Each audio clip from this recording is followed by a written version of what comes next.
ನೀನು ಒಂದು ಚಿತ್ರಣ ಮನಸ್ಸಿನಲ್ಲಿ ಮಾಡಿದ್ರೆ ಚಿತ್ತದಲ್ಲಿ ನೀನು ಒಳಗಿನಿಂದಲೇ ಅದನ್ನು ನಿಯಂತ್ರಿಸಬೇಕಾಗತ್ತೆ.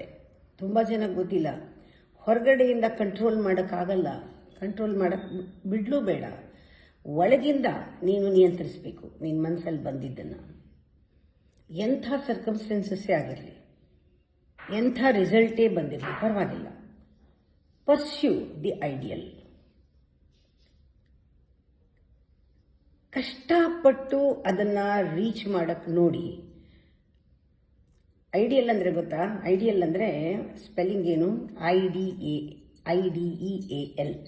ಅದರಲ್ಲಿರೋ ಎಲ್ಲು ಬಹಳ ಪವಿತ್ರ. Idea that you have fallen love in that picture, love in that thing what you have, that you fall in love with. ಏನಿದೆ ಅದಕ್ಕೆ ಮೇಲೆ ತುಂಬ ಪ್ರೀತಿಯಿಂದ ಅದಾಗ್ಬಿಡುತ್ತೆ. ಮಾಡು. ಅದೇ ಐಡಿಯಲ್. ಐಡಿಯಲ್ ಇಟ್ಕೊಂಡು ಮಾಡಿ ಅಂದರೆ ಪ್ರೀತಿಸಿ ಮಾಡಿ, ಪ್ರೀತಿಯಿಂದ ಮಾಡಿ. ಪ್ರೀತಿ ಅದರಲ್ಲಿರೋ ಎಲ್ ಅನ್ನೋದು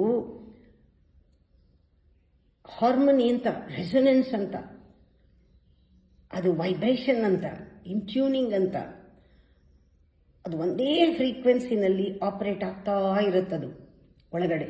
ಆ ಪ್ರೇಮ ಅನ್ನೋದು ನಮ್ಮ ಒಳಗಡೆ. ಆ ಪ್ರೇಮದಿಂದ ಅದು ಡಿವೈನ್ ಲವ್, ಅದು ಅದರಿಂದ ಮಾಡೋದು ಕೆಲಸಗಳನ್ನೆಲ್ಲ.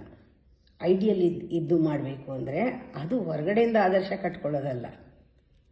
Idea that you fall in love with is an ideal. ಆ ಐಡಿಯಲ್ ಆದರ್ಶ. ಆ ಆದರ್ಶ ನಿನ್ನ ಒಂದು ಅಸ್ತಿತ್ವದ್ದು, ನಿನ್ನ ಕ್ವಾಲಿಟಿ ಇದೆ ಅದರೊಳಗೆ. ಏನೇ ಚಿತ್ರಿಸು, ಏನೇ ಯೋಚಿಸು, ಏನೇ ಭಾವಿಸು, ಅದು ನಿಮ್ಮ ಒಳಗಿಂದ ನಿಯಂತ್ರಿಸು, ಹೊರಗಡೆಯಿಂದ ನಿಯಂತ್ರಿಸಬೇಡ, ನಿಯಂತ್ರಿಸಕ್ಕೆ ಬಿಡಬೇಡ.